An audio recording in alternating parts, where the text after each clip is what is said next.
الله أكبر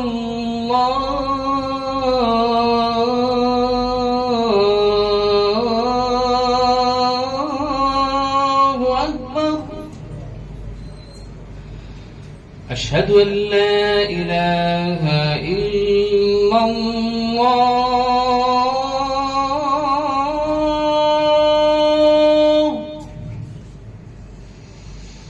أشهد أن لا إله إلا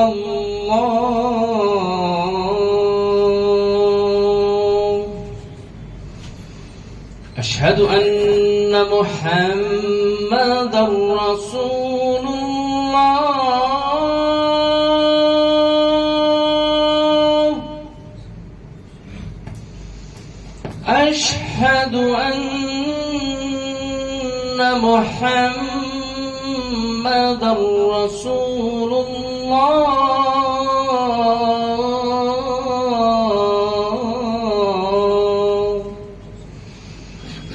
حي على الصلاة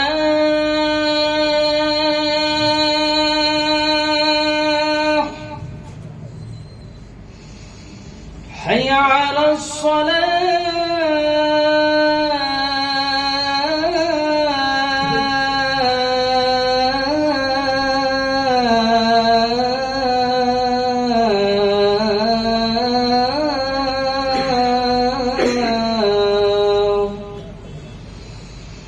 حي على الفلاح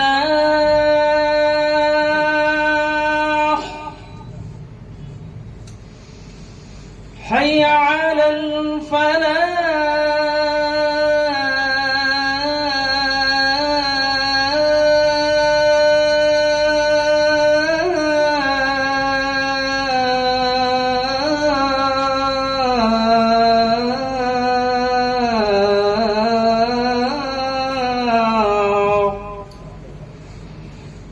الله أكبر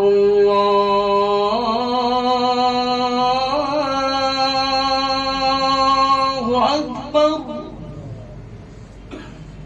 لا إله إلا الله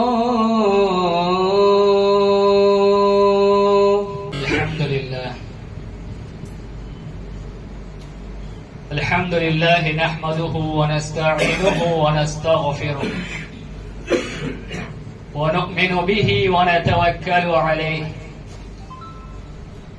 ونعوذ بالله من شرور أنفسنا ومن سيئات أعمالنا من يهده الله فلا مضل له ومن يضلله فلا هادي له وأشهد أن لا إله إلا الله وأشهد أن محمدًا عبده ورسوله يا أيها الذين آمنوا اتقوا الله حق تقاته ولا تموتن إلا وأنتم مسلمون يا أيها الناس اتقوا ربكم الذي خلقكم من نفس واحدة وخلق منها زوجها وبث منهما رجالا كثيرا ونساء واتقوا الله الذي تساءلون به والأرحام إن الله كان عليكم رقيبا يا أيها الذين آمنوا اتقوا الله وقولوا قولا سديدا يصلح لكم أعمالكم ويغفر لكم ذنوبكم ومن يطع الله ورسوله فقد فاز فوزا عظيما أما بعد فإن خير الحديث كتاب الله وخير الحدي حدي محمد صلى الله عليه وسلم وشر الأمور محدثاتها وكل محدثة بدعة وكل بدعة ضلالة وكل ضلالة في النار أعوذ بالله من الشيطان الرجيم وقال الله تبارك وتعالى إن أكرمكم عند الله أتقاكم وقال النبي صلى الله عليه وسلم إن الله لا ينظر إلى صوركم وأعمالكم وأموالكم ولكن ينظر إلى قلوبكم وأعمالكم. رواه مسلم. رب اشرح لي صدري ويسر لي أمري واحلل عقدة من لساني يفقه قولي. اللهم رب زدني علما، اللهم رب زدني علما، اللهم رب زدنی علما. تمام قسم کی تعریف، کبریائی، بڑائی، بزرگی، پاکیزگی، حمد و ثنا اور ہر قسم کی عبادتیں اللہ وحدہ لا شریک کے لیے ہیں، جس اللہ رب العالمین نے ہم انسانوں کو اس دنیا فانی کے اندر پیدا فرمایا اور ہماری تخلیق اور پیدائش یوں ہی بیکار اور جانوروں کی طرح نہیں فرمائی اور ہمیں یوں ہی جانوروں کی طرح بھٹکتے ہوئے نہیں چھوڑا، بلکہ ہمارا اصل پیدا کرنے کا مقصد، جو ہمارا اس دنیا کے اندر بھیجے جانے کا مشن ہے، اس کو بتانے کے لیے اور ہمیں سیدھا راستے پہ لگانے کے لیے، جنت والا راستہ بتانے کے لیے اور جہنم والا راستے سے روکنے کے لیے اللہ رب العالمین نے بہت سے انبیاء علیہ السلام کو ہمارے درمیان بھیجا. تمام کے تمام انبیاء علیہ السلام پر درود اور سلام نازل ہو، خاص کر کے ہمارے آخری نبی محمد رسول اللہ صلی اللہ علیہ وسلم پر، جنہوں نے ہمارے ہر ممکن کوشش کے ذریعے اللہ رب العالمین کی ہدایت، اللہ رب العالمین کے فرامین کو ہم تک کما حق پہنچایا اور ہمیں ایک ایسا گمراہ راستے سے نکال کر سیدھے راستے پر، جس کو اللہ رب العالمین نے صراط مستقیم کا نام دیا ہے، اس راستے کے اوپر گامزن فرمایا. ایسے نبی کے اوپر درود اور سلام کیوں نازل نہ ہو؟ اللهم صل على محمد وعلى آل محمد كما صليت على إبراهيم وعلى آل إبراهيم إنك حميد مجيد. اللهم بارك على محمد وعلى آل محمد كما باركت على إبراهيم وعلى آل إبراهيم إنك حميد مجيد. اللهم بارك على محمد وعلى آل محمد كما باركت على إبراهيم وعلى آل إبراهيم إنك حميد مجيد. حاضر جمعہ، دینی ملی بھائیوں، اسلامی بھائیوں، اللہ رب العالمین کا بے حد اور بہت زیادہ احسان و کرم ہے کہ اللہ رب العالمین نے اس مہینے سے قبل ہمیں ایک ایسا مہینے سے گزارا، ہمیں ایک ایسا مہینہ نصیب فرمایا جو مہینہ رمضان مبارک کا مہینہ ہے، اور اس مہینے کے اندر اللہ رب العالمین نے اس کی فضیلت اور قدر و قیمت اس قدر رکھی ہے کہ اگر انسان اس کو اپنی زندگی کے اندر اس کی قدر کر لے جائیں، اس کی اہمیت کو جان لیں کہ رمضان مبارک کا مہینہ ہمارے اندر کیوں آیا تھا، اللہ رب العالمین نے ہمیں کیوں نصیب فرمایا،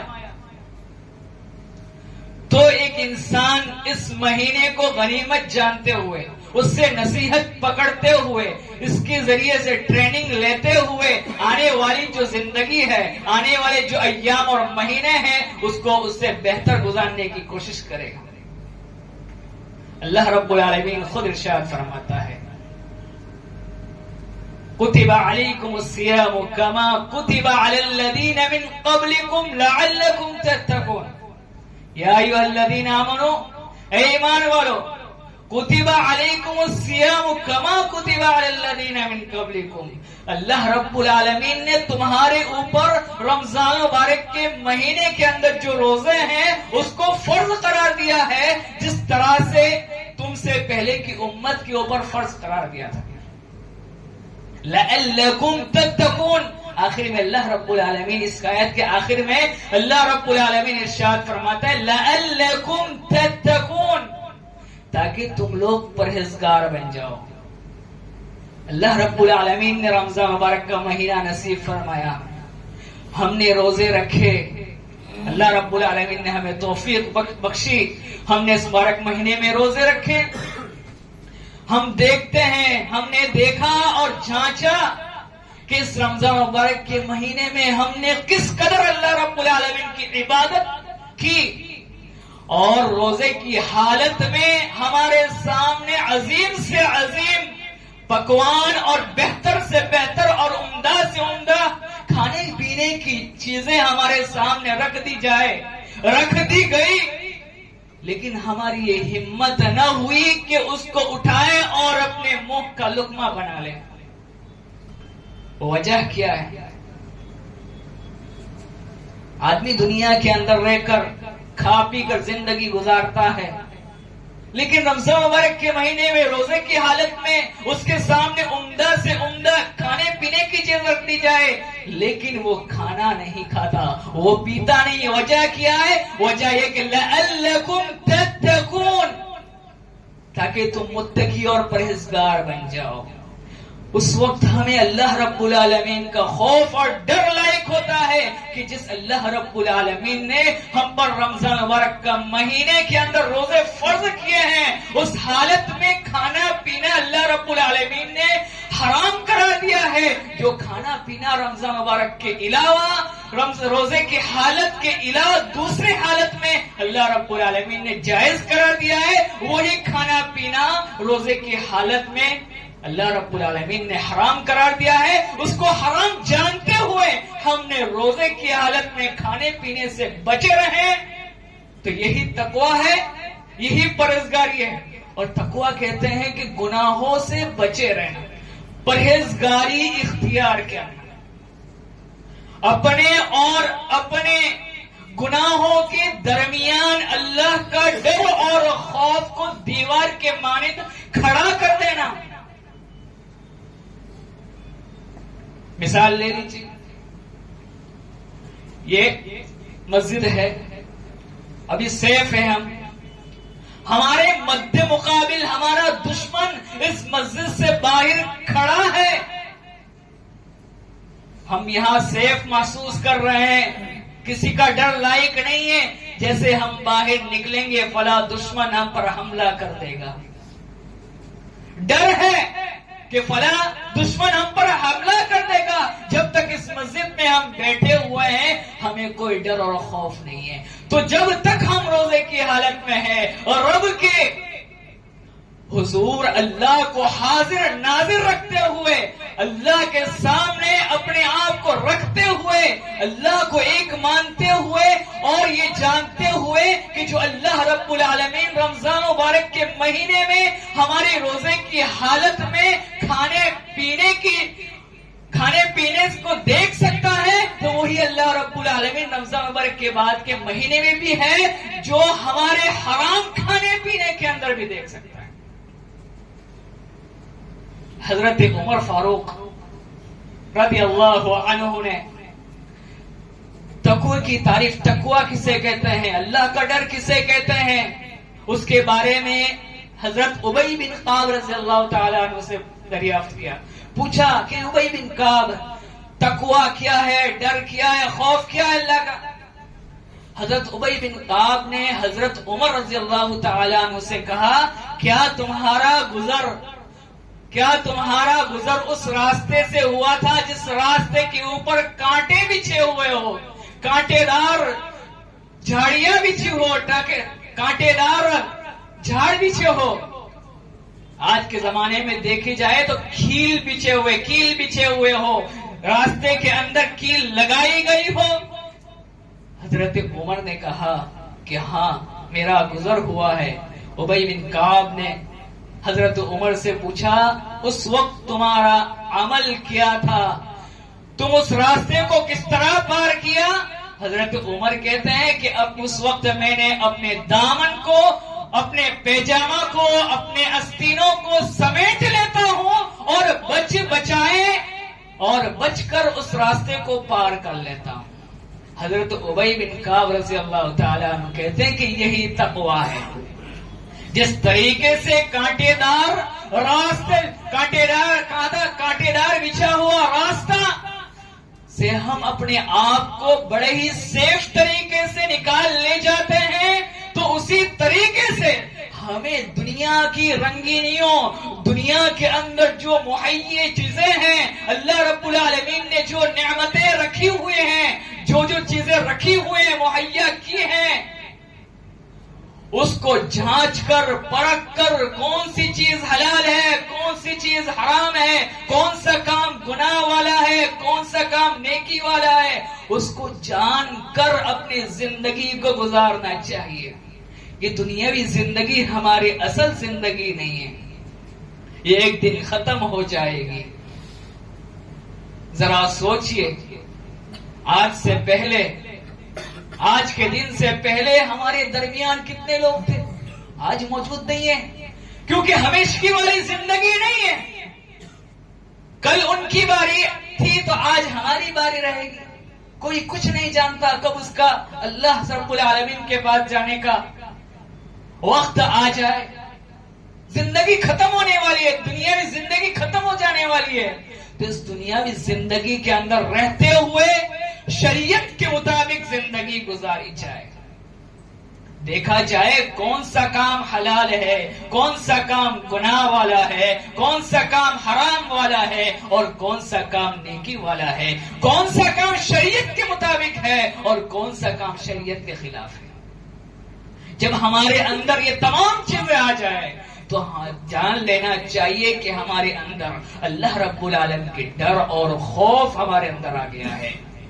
اور ہمیں یہ سمجھ لینا چاہیے کہ اللہ رب العالمین نے رمضان مبارک کا مہینہ ہمارے اندر نصیب فرمایا تھا، ہمیں نصیب فرمایا تھا. تو وہ رمضان مبارک کے مہینے کو ہم نے اس کی قدر کی، اس کی اہمیت کو جانا اور اس کے ذریعے سے ہم نے اپنے آپ کی بہترین ٹریننگ فرمائی. اور دوسرے اس کے برعکس دیکھ لیا جائے کہ رمضان سے پہلے جس طرح کی زندگی ہماری تھی، کبھی نماز پڑھی نہ پڑھی، رب کی دربار میں آئے نہ آئے، نیکی کا کام کیا نہ کیا، لیکن رمضان مبارک کا مہینہ آیا، رب کی دربار کو پکڑ لیا، رب کی عبادت میں لگ گئے. جو رمضان مبارک کا مہینہ ختم ہوا، واپس ویسے ہی جیسے رمضان مبارک کا مہینے سے پہلے ہماری زندگی گزر رہی تھی، ویسے ہی زندگی اب بھی گزر رہی ہے. تو ہمیں سمجھ لینا چاہیے کہ ہم نے رمضان مبارک کے مہینے کو غنیمت نہیں جانا، اس کی اہمیت کو نہیں جانا، اس کی قدر کو نہیں جانا، اور اس کی جو اہمیت اللہ رب العالمین نے رکھی ہے اس کو ہم سمجھ نہیں پائے، اور اللہ رب العالمین نے ہمیں اس سے محروم رکھا. افسوس ہے ایسے لوگوں پر، افسوس ہے ایسے لوگوں پر جنہیں اللہ رب العالمین نے رمضان مبارک کا مہینہ نصیب فرمایا اور نیکی کا کام نہ کر پایا اور اپنے آنے والی زندگی کو اس کے مطابق نہ ڈھال پایا، اور ویسے ہی زندگی گزارنے لگا جیسی زندگی رمضان مبارک سے مہینے کے پہلے گزار رہا تھا. اس مہینے کی فضیلت بتا دوں کہ ایک آدمی شہید ہو گیا، اللہ کے رسول صلی اللہ علیہ وسلم، ایک صحابی شہید ہو گئے، اس کا انتقال ہو گیا. ایک آدمی نے سپنا دیکھا، خواب دیکھا کہ ایک شہید ہوا تھا رمضان سے پہلے، اور دوسرا آدمی جو رمضان مبارک کا مہینہ پایا اور رمضان کے بعد شہید ہوا، اس نے خواب میں دیکھا کہ جو رمضان سے پہلے شہید ہوا تھا وہ بعد میں جنت میں گیا، اور جو رمضان کے بعد جس کا انتقال ہوا وہ پہلے والے سے پہلے جنت میں داخل ہو گیا. اللہ کے رسول سے پوچھا، آپ صلی اللہ علیہ وسلم نے فرمایا کیا اس نے رمضان نہیں پایا؟ جو جنت میں پہلے گیا اس نے رمضان مبارک کا مہینہ نہیں پایا؟ بالکل پایا، اس لیے وہ سب سے پہلے جنت میں گیا. اللہ رب العالمین نے اس کو رمضان سے پہلے والی بھی زندگی بخشی، رمضان مبارک کا مہینہ بھی بخشا، اور رمضان کے بعد اس کا انتقال ہوا تو وہ شہید سے پہلے جنت میں داخل ہو گیا. تو اس مہینے کی رمضان مبارک کے مہینے قدر کرنا چاہیے. رمضان مبارک کا مہینہ گزر گیا، کیا معلوم ہمیں کہ آئندہ رمضان، اگلے سال رمضان ہمارے مقدر میں لکھی رہے گی یا نہیں لکھی ہے. ہمیں اللہ رب العالمین نصیب فرمائے گا یا نہیں فرمائے گا، کوئی جانتا ہے؟ کوئی نہیں جانتا ہے. اب بھی موقع ہے، اب بھی موقع ہے.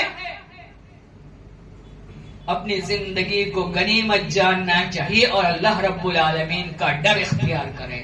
جس طریقے سے ہم رمضان مبارک کے مہینے میں اللہ رب العالمین کا ڈر اختیار کرتے تھے، اسی طریقے سے رمضان مبارک کے مہینے کے بعد بھی ہمیں متقی اور پرہیزگار بننا ہے.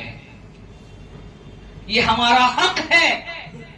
اللہ رب العالمین نے حق دیا ہے ہمیں کہ ہمیں اللہ رب العالمین سے ڈرنا چاہیے. اللہ رب العالمین خود فرماتا ہے یا ایھا الذین آمنوا اتقوا اللہ حق تقاتہ ولا تموتن الا وانتم مسلمون.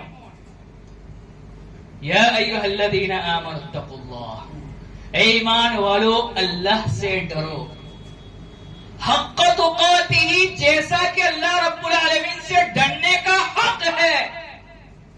حق کیا ہے اللہ رب العالمین سے ڈرنے کا کہ اللہ رب العالمین نے جس کام کو گناہ کا کام قرار دیا ہے، غلط راستہ قرار دیا ہے، جس کام کو حلال قرار دیا ہے، جس کام کو حرام قرار دیا ہے، جس کام کو نیکی والا قرار دیا ہے، اس کو مانا جائے. وما آتاکم الرسول فخذوہ وما نہاکم عنہ فانتہوا. رسول جو تمہیں دے اسے لے لو اور جس سے منع کرے اس سے رک جاؤ. یہی تو تقویٰ ہے کہ گناہوں سے بچا جائے، حرام کاموں سے بچا جائے اور نیکی کے راستے کو اپنایا جائے، نیک کام کو کیا جائے اور حلال طریقے کو اپنایا جائے. یہی اللہ رب العالمین کا ڈر ہے.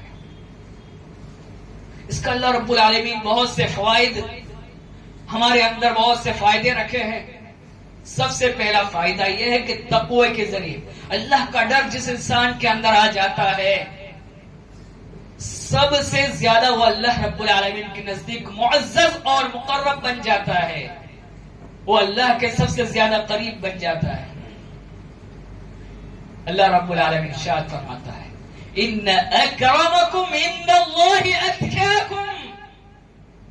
اللہ رب العالمین ارشاد فرماتا ہے، میں نہیں کہتا، اللہ خود فرما رہا ہے ان اکرمکم،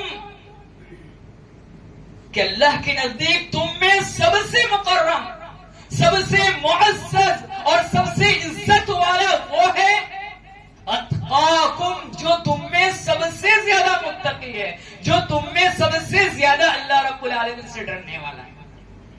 اللہ رب العالمین خود فرما رہا ہے کہ میرے نزدیک اپنے بندوں کے اندر سب سے زیادہ معزز اور قریب اور عزت والا وہی انسان ہے جو سب سے زیادہ مجھ سے ڈر رکھتا ہے، جو سب سے زیادہ مجھ سے ڈرتا ہے.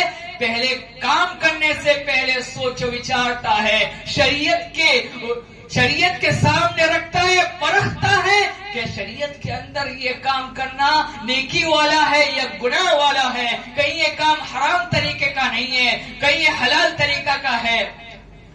ہر کام کو شریعت کے مطابق رکھ کر پرکھتا ہے. تو وہ اللہ کے نزدیک سب سے مکرم ہے، سب سے عزت والا ہے. اللہ کے رسول صلی اللہ علیہ وسلم نے فرمایا آج ہم مال حاصل کرنے پر اردال بن جاتے ہیں اور اپنے آپ کو بڑا عزت والا سمجھتے ہیں، بڑا بزنس مین ہوں، سب سے اعلیٰ درجے کا ہوں، سب سے بڑا مالدار ہوں. اللہ کے رسول کیا فرما رہا ہے؟ ان اللہ لا ينظر الى صوركم واموالكم ولكن ينظر الى قلوبكم واعمالكم. کہ اللہ تبارک و تعالی تمہاری صورتوں کو نہیں دیکھتا کہ کون سا آدمی، کون سا انسان بڑا حسین و جمیل ہے، بڑا خوبصورت ہے. وَأَمْوَالِكُمْ، اور تمہارے مالوں کو نہیں دیکھتا ہے. کہ تم میں کون سا آدمی بڑا مالدار ہے، بڑا بزنس مین ہے؟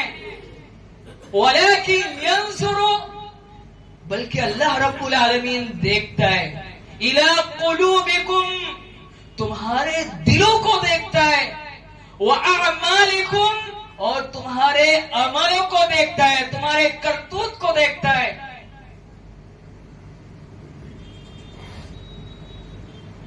اس حدیث کے اندر اللہ کے رسول صلی اللہ علیہ وسلم نے کیا ایک بہترین مثال دی ہے کہ اللہ رب العالمین کے نزدیک کوئی بھی مالدار، بڑا سے بڑا خوبصورت اور بڑا سے بڑا مالدار اللہ کے سامنے کوئی معزز اور عزت والا ہرگز نہیں ہو سکتا۔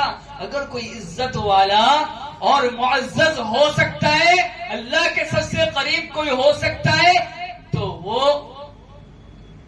تقوی والا ہو اور شریعت کے مطابق اس کا عمل ہو۔ اس حدیث کے اندر اللہ کے رسول صلی اللہ علیہ وسلم نے اِلَىٰ قُلُوبِكُمْ، کہ اللہ تبارک و تعالیٰ تمہارے دلوں کو طرف دیکھتا ہے کہ اس کا دل کیسا ہے، کالا ہے، گورا ہے، سفید ہے، کیسا ہے؟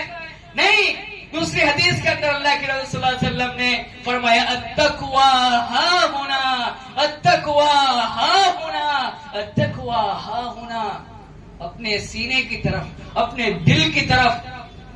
اللہ کے رسول صلی اللہ علیہ وسلم نے ارشاد فرمایا کہ تقویٰ یہاں ہے، تقویٰ یہاں ہے، تقویٰ یہاں ہے، 3 مرتبہ ارشاد۔ اس سے یہ پتہ چلتا ہے کہ اِلَىٰ قُلُوبِكُمْ سے مراد یہ ہے کہ تمہاری دلوں کی نیت کو اللہ رب العالمین دیکھتا ہے، تمہارے دلوں کے اندر اللہ رب العالمین کا کتنا خوف ہے، کتنا ڈر ہے، اس کو دیکھتا ہے۔ ایک آدمی ظاہری طور پر تو بڑا نیک لگتا ہے، متقی اور پرہیزگار لگتا ہے، لیکن باطنی اندری طور پر دلی اعتبار سے کس طرح ہے ہم نہیں جانتے۔ بھائی ہمارے درمیان نمازی ہے بڑا، لیکن مسجد سے باہر جا کر، اپنے گھر میں جا کر کس طریقے سے رہتا ہے، کیسے رہتا ہے، نماز ہمارے درمیان رہ کر کس طرح پڑھتا ہے، ظاہری تو دیکھتے ہیں، لیکن اس کے دل کے اندر کیا چل رہا ہے، اس کے اندر کیا چل رہا ہے، وہ حقیقی معنی میں اللہ کے لیے نماز پڑھ رہا ہے یا دوسروں کو دکھانے کے لیے؟ وہ ہمارے سامنے بڑا متقی بن کر رہتا ہے، ہم ظاہری طور پر تو جان سکتے ہیں، لیکن اندری طور پر ہمیں معلوم نہیں، اس کا علم اللہ رب العالمین کے پاس ہے۔ دنیاوی طور پر دنیا کے اندر ہم اس کا فیصلہ نہیں کر سکتے کہ کون متقی ہے، کون پرہیزگار ہے، کون اللہ سے ڈرنے والا ہے اور کون نیکوکار ہے، کون گنہگار ہے، کون حلال کمائی کرتا ہے اور کون حرام کمائی کرتا ہے۔ ظاہری طور پر ہم اس کا فیصلہ نہیں کر سکتے، اس کا فیصلہ اللہ رب العالمین کرتا ہے۔ ہم اس کو دنیاوی اعتبار سے سرٹیفکیٹ دے سکتے ہیں کہ بڑا نیکوکار ہے، متقی ہے، پرہیزگار ہے، 5 وقت کا نمازی ہے، عبادت گزار ہے، بڑا اللہ کے سامنے رو رو کر دعائیں اور اپنے گناہوں کی معافی تلافی کرانے والا ہے، اور بڑا اللہ کے راستے میں خرچ کرنے والا ہے، لیکن اندری طور پر اللہ ہی جانتا ہے کہ اس نے کس نیت سے نماز پڑھی ہے، کس نیت سے اللہ رب العالمین سے گناہوں کی توبہ کی ہے، کس نیت سے اللہ رب العالمین کے حضور، اللہ رب العالمین کے راستے میں روپے پیسے خرچ کیے، یہ ہم نہیں جانتے، تو اس کا فیصلہ اللہ رب العالمین کرتا ہے۔ یاد رکھیے، یہ تو پہلا سب سے بڑا فائدہ اللہ رب العالمین نے یہ قرار دیا کہ اللہ سے ڈرنے والا اللہ کے سب سے نزدیک اور سب سے عزت والا ہے۔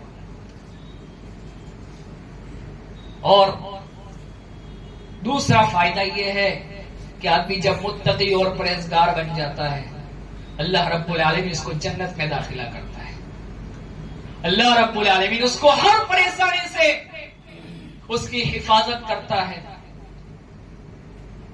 اور قیامت کے روز ہر کوئی پریشان حال ہوں گے کہ نہیں؟ ہوں گے، ہر کوئی پریشان حال، چاہے ہم ہو، نبی ہو یا کوئی بھی ہو، ہر کوئی پریشان حال ہوں گے، لیکن اس دن خوش نصیبوں میں سے 7 قسم کے خوش نصیبوں میں، کتنے؟